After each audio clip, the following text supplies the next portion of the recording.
What's happening? Of course, you know it's your boy B Hot Radio. Shout in as always. I got my podcast partner in the building with me, OG Gangsta Wicked. I got Ghetto Mafia. I don't really want to look at your face, man. I got a bone to pick with you about. Now, what you mad at me about? Because the last interview we did, you know, the Jerry Jones and the Kyrie. Mr. White Ice is colder.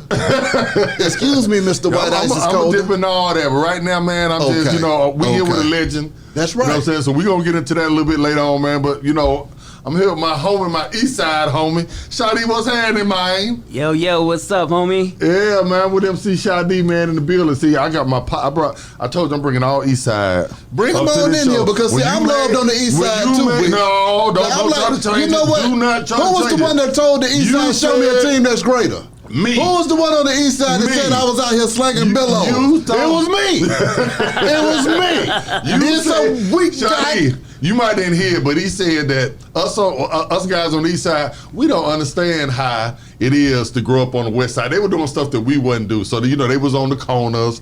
They was serving. You know what I'm saying? First of all, Shadi is a universal player. His producer was from the west side. His mouth is what he said. That's what he said. Nah, we was doing it too, homie. Shadi, I know you was getting busy. Now, this joker right here who, I just don't even want to go there with him right now. I'm going to save my stuff for you in a minute. But, Shadi, what I need you to do, though, man, for all of our legends out here, man, I mean, for you, what is it like being one of the pioneering artists in Atlanta to be able to come down here and lay the smack down and bring hip-hop to the city? Well, it was a good thing, you know what I'm saying? Because when I first got here from the NYC, I mean, they really wasn't checking for it, you know what I'm saying? But I kept dancing, I kept DJing, I kept, you know, and I was forcing it on them, you know what I'm saying? So they finally got with the program. What was it about? First of all, how did you find yourself down here in Atlanta? Well, my dad got a transfer. He used to work for General Motors in New York. Okay. Tarrytown, New York. And then they transfer him down here, you know what I'm saying? The plant down here. So that's how we got down here. What was that transition like for you, though, Shadi, coming from New York and finding yourself in the A-Town, back in that time when the town wasn't as fast as it is now? Oh, yeah, I mean, it was still a beautiful thing because being from the city, you know, you don't get to see chickens and cows and horses and people front yards, you know what I'm saying? So, you know, I mean, word up. He was on the east side. What you expect? He was on the east side. He lived on the east side. He played on the east side. When he talking about the chickens and the cows and all that stuff. Niggas over there on the west side. He talking about the chickens and the cows. He trying to be respectful. You know what he's saying. Yeah. So, you know, like I said, all that went down in Ellenwood. You know what I'm saying? So I came from the NYC straight to Ellenwood, so it was a beautiful thing. You know what I'm saying? When did that hip hop first hit you, though? What was it that made Shadi say, you know what, man, let me get in the damn studio and crank this thing up?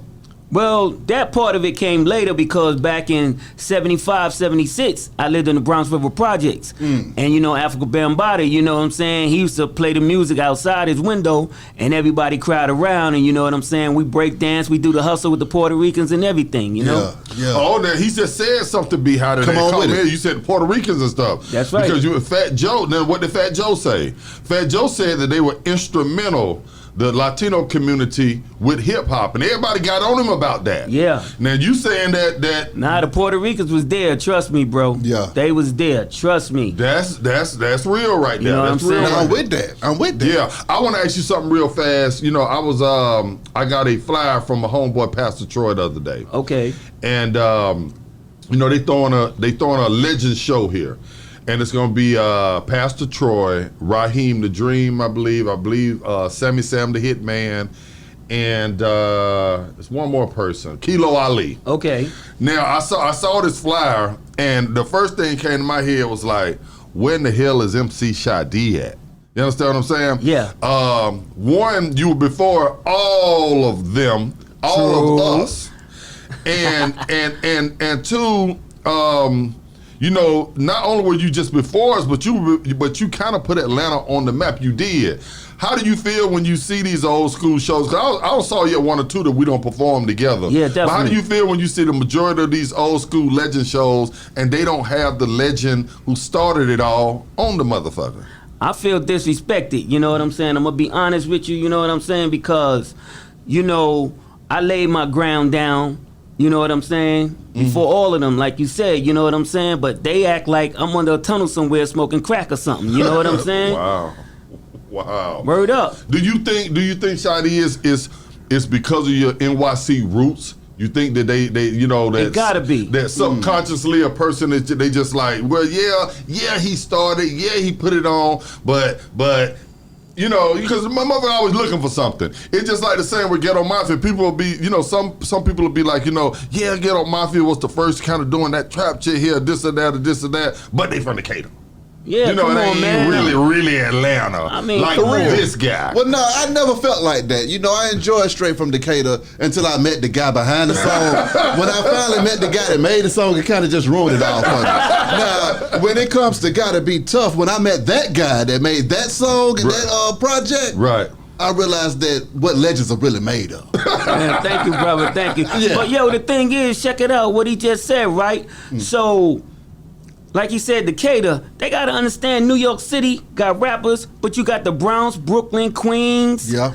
Manhattan. You know, I'm just saying you got all these different boroughs. Decatur is a borough of Atlanta. Yeah. Right. You know what I'm saying? Right. So come on, man. I mean, you know what I'm saying? You got Shadi, Ghetto Mafia, Kizzy Rock, all of us out of the East Side. Right. That's a borough of Atlanta. That's right. You know what I'm saying? That's You're right. right. You're Yeah, right. think I about think it. Shadi, you know, and I just hate to say it, I think that it's because of the NYC backgrounds that, you know, niggas down here just don't want to get them and say, you know what, nigga from New York started us. That's what I think it really boiled down to, even though, because they all love you. It's not an artist here that don't love you. Okay. I'm around these niggas. Okay. You understand what I'm saying? So your name, it opened doors here. You Okay. understand what I'm saying? Yeah. None of the artists that I just named have any disrespect for you. I do know that person. I know Raheem them love you. Oh, yeah, You know definitely. that?